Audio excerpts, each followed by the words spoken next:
7:15. Meteorologist David Matson joining us with a check on the forecast. Now, we are waiting for Debbie to come in, and I know that the remnants, we're seeing rain already. Yes, some of those outer bands, outer showers have already started to roll through the DMV, and we got to watch these closely because at the end of the day, this rain will just stack up on top of each other. Wow. So it's going to be quite inactive next 24 hours or so, folks. Let's talk about it here. Again, the heaviest rainfall from Debbie still focused around the center of the storm as it is now moving inland across portions of North Carolina where they have multiple flash flood warnings. I have one of those highlighted just to the west here of Raleigh, and then here in the red, that's a tornado watch for eastern portions of North Carolina, drifting north into Virginia Beach, as well as there's also a tornado threat on the eastern side of this tropical system. I mentioned this yesterday. I think a few years back to Isaias, we saw several tornado warnings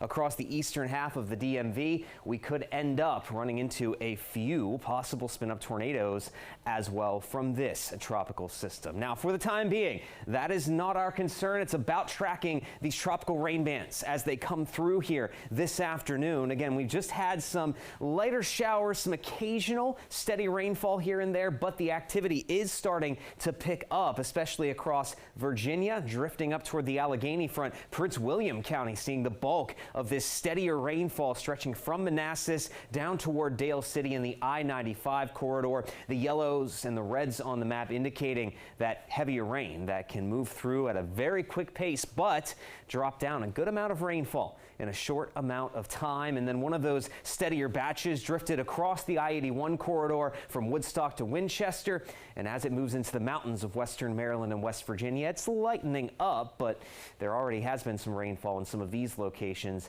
as well. So here we go. Let's check it out as we go through the rest of the afternoon into the evening. More of those scattered rain bands will continue to track through the DMV here. Again, scattered being the key word. They will not be completely covering all areas of the DMV, but some of us will see that occasional heavy rainfall on and off as we go through the rest of the afternoon into your evening. But looking to our south and west, that is the main band of heavy rainfall right near the center of Debbie that will start to show up down across central Virginia, moving northward along the Shenandoah Valley, the I-81 corridor. And this starts as early as 8, 9 o'clock tonight. We really start to see some of that heaviest consistent rain across Virginia. Now, as we go through the middle of the night, this is a little bit concerning here, folks. We're going to run into some of the worst rainfall as we go in toward midnight, even the early morning hours on your Friday, 2 a.m. here. Look at all of this red on the map. That is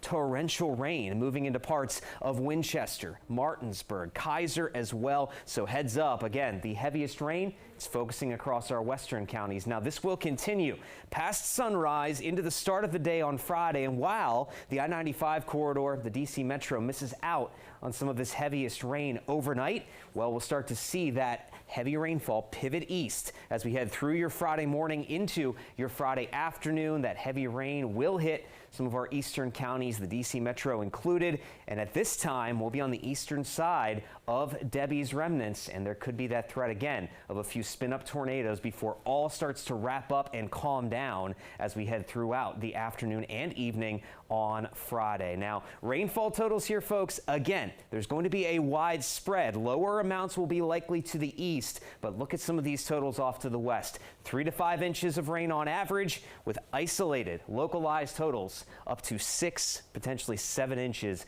could take shape. So flood threat, severe threat, we'll be watching both of those as we go through the day today, through the day on Friday. DMV first warn in place for those threats, but at least this weekend, after all of this, it calms down and we have much nicer conditions in place.